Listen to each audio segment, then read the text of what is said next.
What is good, people? Welcome back to another video on 8 Count. It's the second upload of the day, so be sure to go check out the first one where I gave you my kind of analysis and reaction to UFC 280, which went down last weekend. In today's video, though, the second upload, I'm going to be discussing the upcoming UFC fight night. There's a couple sleeper fights on there, but mostly we're going to be focusing on the main event between Calvin Kattar and Arnold Allen. As always, if you enjoyed the video, please leave a like. It's greatly appreciated.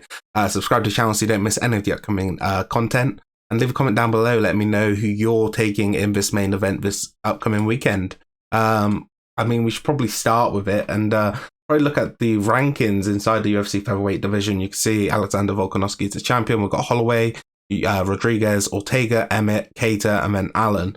So this fight's really important in terms of the featherweight division because the division is kind of in a limbo at the moment. Max Holloway has had the trilogy now with Volkanovski, and he's come up short 3 times, unfortunately, for him. So as a number 1 contender, it's not like he's going to get the next title shot anyway. Volkanovski's off to fight Makhachev, so it kind of holds up the division a little bit longer. Yair Rodriguez versus Ortega ended in, injury, so it is unfortunate that way. Josh Emmett is coming off a big win against Calvin Kattar, which kind of sets him as next in line, I would say. I wouldn't mind seeing him and Yair Rodriguez being matched up. I think Brian Ortega, if he can recover from the injury that he suffered against Yair Rodriguez, he could be in the mix as well. But I do feel like if Arnold Allen could pick up a big finish here, it could jump him into maybe the number 1 contender matchup against the likes of someone like a Yair Rodriguez or Josh Emmett. I mean, you look at Arnold Allen, he is on an 11-fight win streak, which is really impressive. 9 of those coming inside the UFC. His only loss in his career coming in Cage Warriors. And I mean, you look at the fights and the history that he's had inside the UFC. He's been fighting in the octagon since 2015, I believe. And he's picked up some really solid victories. You look at the likes of Amir Khani, Lentz and Melendez, Yusuf, who's another really tough guy inside of the division. And last time out, getting a really, really clean victory against Hooker. Sure, he probably took a bit more damage in that fight than he would have liked, considering, he got a first-round TKO stoppage. But, to beat a guy of the level of Hooker, who's coming down to the division once again, really sent a statement to all the featherweights out there. And for me, it's kind of left him in this position now where he's got a matchup against Calvin Kattar, who is, one of the top guys there is in the featherweight division and definitely one of the most durable. So it's going to be a big ask for him to get a finish here. However, I do think he should be considered the favourite. However, he is the underdog against Kattar, and I believe that's probably just because Kattar's probably a bit more of a known asset. The toughness and everything that he's shown in his previous sort of outings has probably left the match, the odds makers with the decision of giving him a close favourite. But for me, I believe Arnold Allen should be the favourite. I think you look at his skill set. He's by far more well-rounded of the two, in my opinion. On the feet, I think it's close, and it's kind of interesting, right? Because I say Calvin Kattar's best weapon is jab. I think it's going to be interesting to see if he can get the jab off in this fight.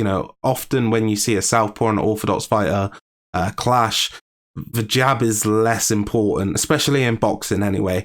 And I do wonder if that is going to have an effect in this fight. For me, I think Arnold Allen of the two is probably the quicker, in my opinion.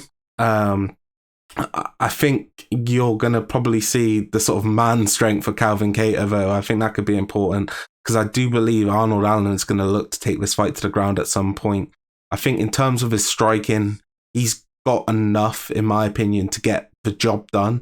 I don't think a finish is probably going to be available on the feet. I just think Kattar is far too tough.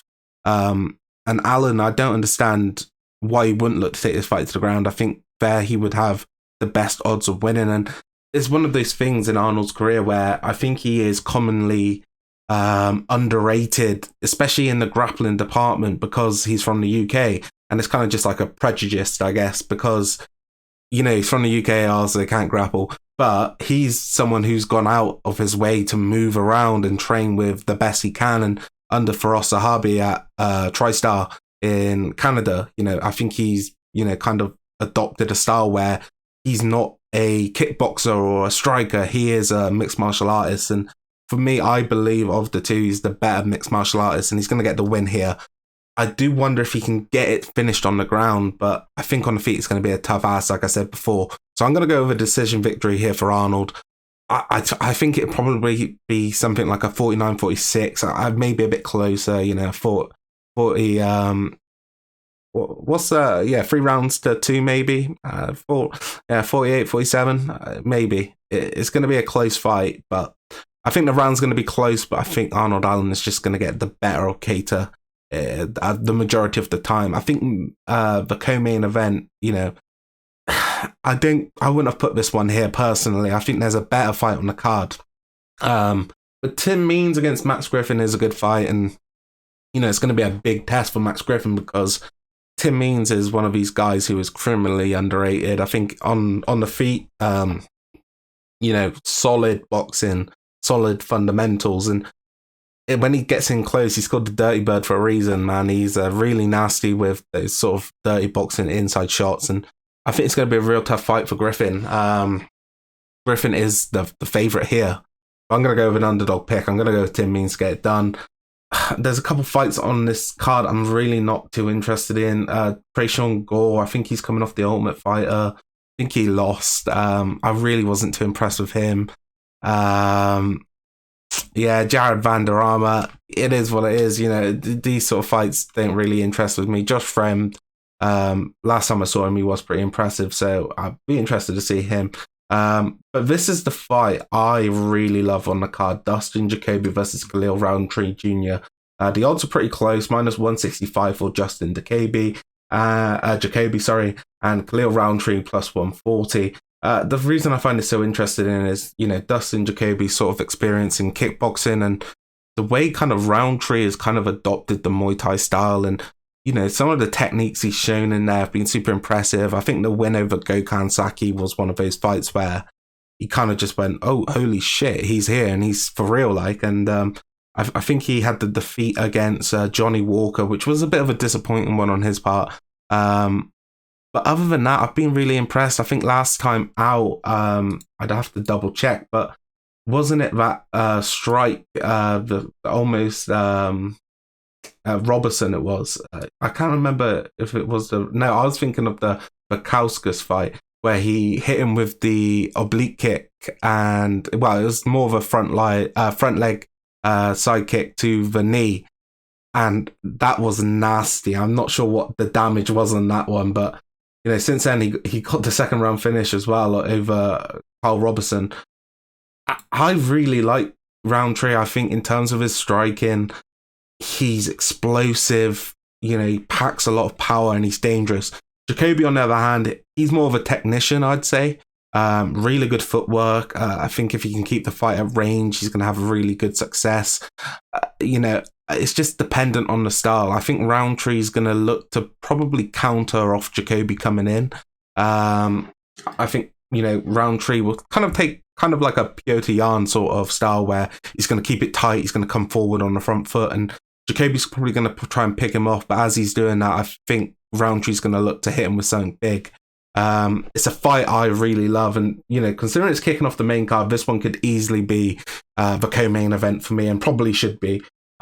In this fight, it's a difficult one to pick for me. I like both guys a lot, but I'm gonna go with Jacoby, man. I just think he's dangerous, and I think he's a guy who's gonna make a big statement inside the middleweight division. I think light heavyweight division, sorry.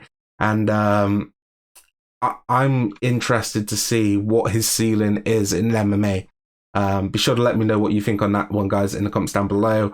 Other fights, we've got Phil Hawes versus Roman Dolidze, which will be an interesting fight. Phil Hawes, super explosive. Dolidze, pretty well-rounded and a decent fighter, but last time out, I wasn't too impressed with him. Phil Hawes is the favourite here. I would go for Dolidze decision personally. The other fight I'm actually really interested in on this card, though, is the Andrei Arlovski versus Marcos Rogerio de Lima fight. Andrei Arlovski's got that sort of ability to be in, a fight of the year contender, or be in a super technical kind of slow some would say boring fight. And I think that's kind of understandable on his part, because he's been in so many of them wars and he's taken so much damage. He probably doesn't want to take too much more now in his career. I think he's picked up some decent wins in the past, and you look at some of the guys that beat him, like a Tom Aspinall. You can see it's the new sort of breed coming through.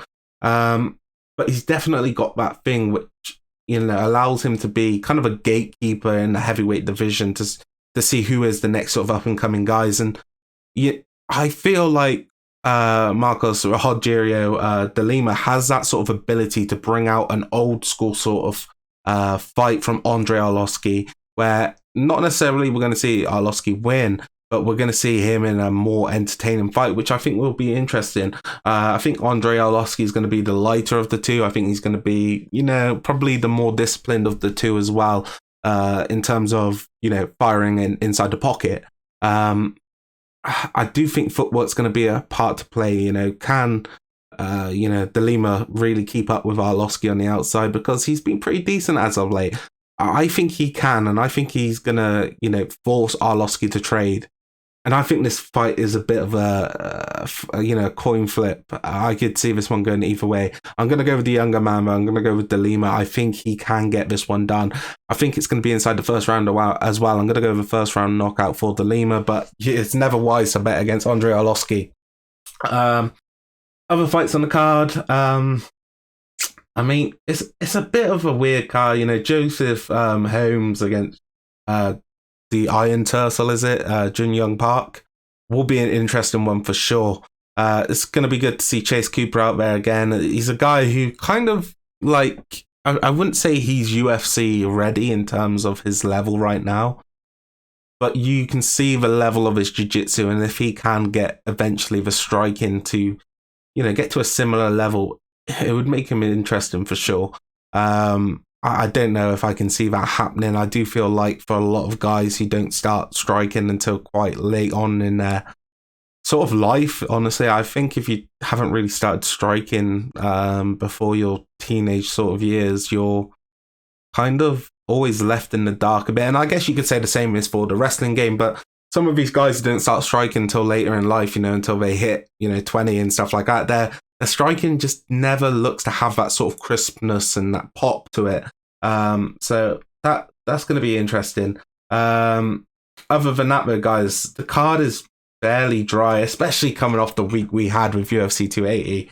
But overall, it's a decent card. I think it's really saved by the main event. We have got a really good schedule coming up though, guys, so it's not all doom and gloom. I think the week after we've got Mitchell versus Ivalev, which I will be doing my picks for that, as well as Adesanya versus Pereira. So be sure to look out for those ones on the channel. As I said before, go check out my UFC 280 reaction video if that's something you might be interested in. I just went over the main card and my favourite fight of the prelims. But yeah, guys, I'm really looking forward to this main event. I think it's super important. Let me know who you think is going to win in the comment section down below. As always, if you enjoyed the video, please leave a like, subscribe to the channel, check out that video, and I will see you later. Have a great rest of your week. I think this is the last upload from me this week, unless there's something good in the boxing side of things. Until next time, peace out.